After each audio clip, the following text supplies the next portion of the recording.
Okay, in this video we're back and we're going to go over what a web host is and how to set up a hosting account, which hosting accounts that I use or have used in the past.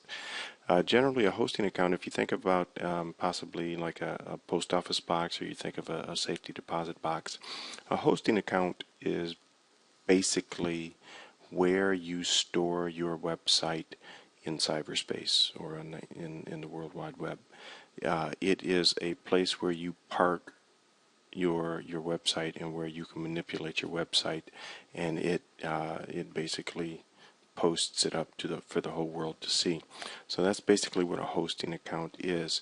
Now I have used I am currently using a hosting program or hosting company called Hostmonster, but I have also used another hosting company called Bluehost. I think that they're very comparable. They might even be run by the same company because the back end or the inside looks very similar, and you can see that the price is very similar. The price is cheap. They bill you for the year at $4.95 a month, and a lot of times, I mean, there are some times where they go down to $3.95 a month. Other times they've gone up as high as I believe $6.95 a month or something like that. But the thing that I like about these two services, as opposed to other services, is that if you look down here, they have unlimited space and bandwidth, unlimited domain hosting, unlimited email accounts. They'll give you a free domain if you want to sign up with them, and they have some other things that once you get on the inside you can see they just have a whole lot of things that you can use to make your website better and to increase the security and just provides a little bit more functionality. If you're not too technical, then it might be good to go with something like maybe a GoDaddy or something like that. Again, I'm not a technical person, but I like trying to figure this stuff out so it doesn't intimidate me, and I can try different things here and there, and then if it doesn't work, then I just erase it and I start over again. But the one thing that I do want to point out with Hostmonster and with Bluehost is that you have unlimited space and bandwidth. What that basically means is some hosting companies will only allow so much traffic to your site, and it's sort of like the old ways that they used to use cellular phones. Like you get so many minutes, and after so you get 100 minutes a month, and after that 100 minutes, they start charging you $1 a minute for your next calls. And so by the end of the month, if you've gone over, say, 500 minutes, I mean, you could basically be bankrupt. Now, I'm not saying that that's what a lot of the hosting companies do, but that's what it's sort of like. You end up paying for, or maybe your site gets shut down because it's not set up to handle that much traffic. With Hostmonster, you get unlimited bandwidth, unlimited space, and another good point is that you're able to host unlimited number of domains. Now, that doesn't mean that you go crazy and you throw up a bunch of domains, but if you have, say, 5, 10, even 20 websites, niche websites that you're trying to manage or that you're directing people to, you can host them on one account. You can host all those domains on one account and put up your websites on that one hosting account without any problem. And as long as you can manage, or you have a team that can manage the websites, there won't be any problems using Hostmonster, and it's all for the $4.95 a month. So if I go over here to Bluehost, you can see basically they're $4.95 a month also. And if you go down and look at the fine print, their services, basically their products are about the same, and their programs and services are about the same as Hostmonster. So let me get into the Hostmonster website here. I'll go into my control panel, and you'll see I use a password locker. that remembers my password, so I don't necessarily have to remember what it is and put it in. It comes in handy sometimes, but it can be a detriment when you actually do forget what your password is. So you can see here that you can have email accounts. If I click on this, depending on whatever domains you have, you can set up an email account for that. And as I scroll down, I won't scroll down to all of them, but you can see I got Brian at the Home Physical Therapist down here, and I have other accounts on here, but you can access your webmail just by going over here, hitting access, and then putting in your password, and then you can get into your email here on the cPanel.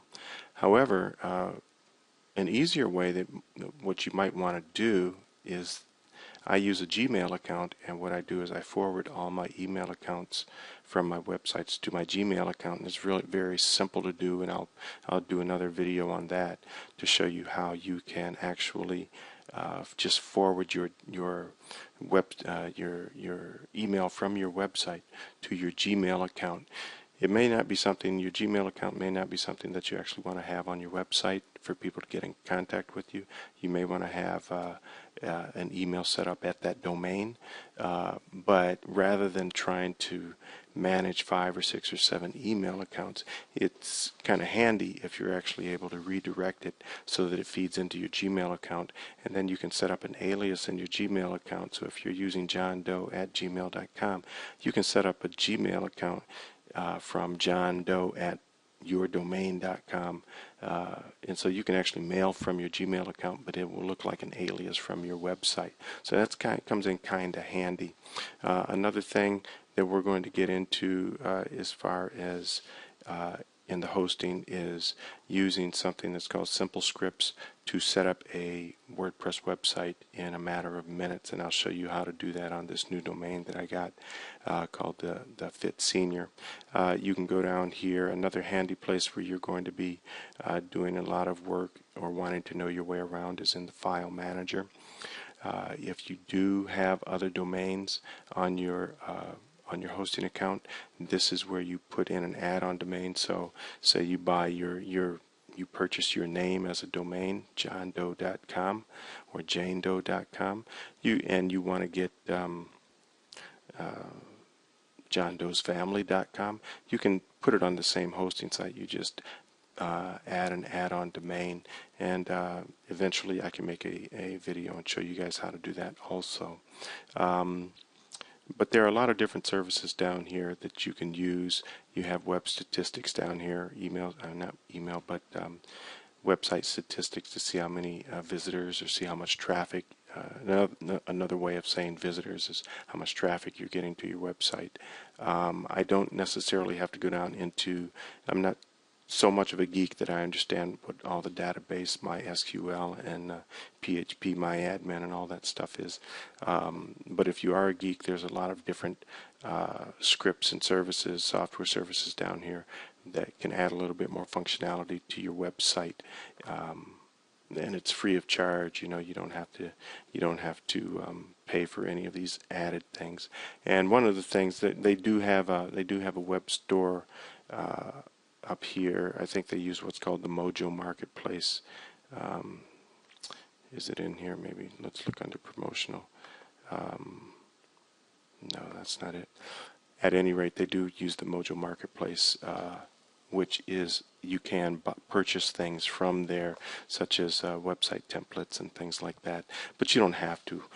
Generally, a lot of this stuff that is included in this cPanel is free, and I mean, unless you're really a pro user, unless you're really a technophile or technically proficient, you're not going to use half the stuff that's in here. It's just here for those who need specific things, but one person is not going to use everything in here. So basically that is an introduction to what a hosting service is.